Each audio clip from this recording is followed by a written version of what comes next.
Hello friends, अस्सलाम वालेकुम and welcome to reality stories.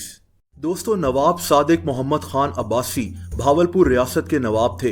ये पाकिस्तान के एक ऐसे हीरो हैं जिन्होंने पाकिस्तान की उस वक्त मदद की जब हमारा मुल्क बहुत मुश्किलात में घिरा हुआ था। ये कहानी इन्हीं की जिंदगी पर है। नवाब सादिक मोहम्मद 29 सितंबर 1904 को भावलपुर में पैदा हुए थे। 1907 में इनके वालिद का इंतकाल हो गया। वालिद के इंतकाल के बाद इन्हीं को भावलपुर रियासत का निजाम संभालना था, लेकिन इनकी उम्र उस वक्त सिर्फ 3 साल थी और इसीलिए इनके बड़े होने तक स्टेट की जिम्मेदारी एक काउंसिल ने संभाले रखी। नवाब सादिक मोहम्मद ने अपनी तालीम का कुछ हिस्सा HSN कॉलेज लाहौर से और कुछ हिस्सा इंग्लैंड से मुकम्मल किया था। ये 8 मार्च 1924 की बात है जब इन्होंने 20 साल की उम्र में भावलपुर रियासत का कंट्रोल संभाल लिया। दोस्तों, नवाब सादिक एक बहुत सखी इंसान थे। इनका फोकस तालीम पर भी बहुत ज्यादा था। ये अक्सर अपनी जमीन तालीमी इदारों के लिए डोनेट कर दिया करते थे, जैसा कि इन्होंने king Edward medical college Lahore और पंजाब यूनिवर्सिटी के लिए अपनी जमीनों को डोनेट कर दिया था। पाकिस्तान के वजूद में आने से पहले भावलपुर रियासत एक इंडिपेंडेंट स्टेट थी। इस स्टेट की अपनी करेंसी और जाती खजाना था, जिससे ये अपनी स्टेट के मामलात खुद चलाते थे। पाकिस्तान बनने के बाद नवाब सादिक ने पाकिस्तान के लिए क्या कुछ किया, इसको कभी भी फरामोश नहीं किया जा सकता। 1947 में जब पाकिस्तान वजूद में आया तो उस वक्त पाकिस्तान को बहुत सी मुश्किलात का सामना था। उस वक्त पाकिस्तान के निज़ाम को चलाने के लिए खजाने में कुछ नहीं था, लेकिन इस वक्त नवाब सादिक मोहम्मद पाकिस्तान की मदद करने के लिए सामने आ गए। इन्होंने पाकिस्तान को उस दौर में 7 करोड़ रुपए की इमदाद दी थी।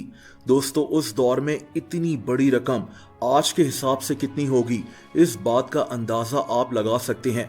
सिर्फ यही नहीं, बल्कि इन्होंने पाकिस्तान में हिजरत करके आने वाले कई लोगों के लिए खाने पीने के साथ साथ इनके इलाज का खर्च भी अपनी जेब से उठाया। इसके अलावा पाकिस्तान के तमाम सरकारी इदारों की 1 माह की तनख्वाह भी नवाब सादिक ने अपनी जेब से अदा की। बानिए पाकिस्तान कायदे-आज़म मोहम्मद अली जिन्ना जब अपना हलफ उठाने जा रहे थे तो जिस गाड़ी में ये बैठे थे, ये गाड़ी भी नवाब सादिक मोहम्मद की थी। इन्होंने अपनी महंगी तरीन गाड़ी रोल्स रॉयस भी कायदे-आज़म को तोहफे में दे दी थी।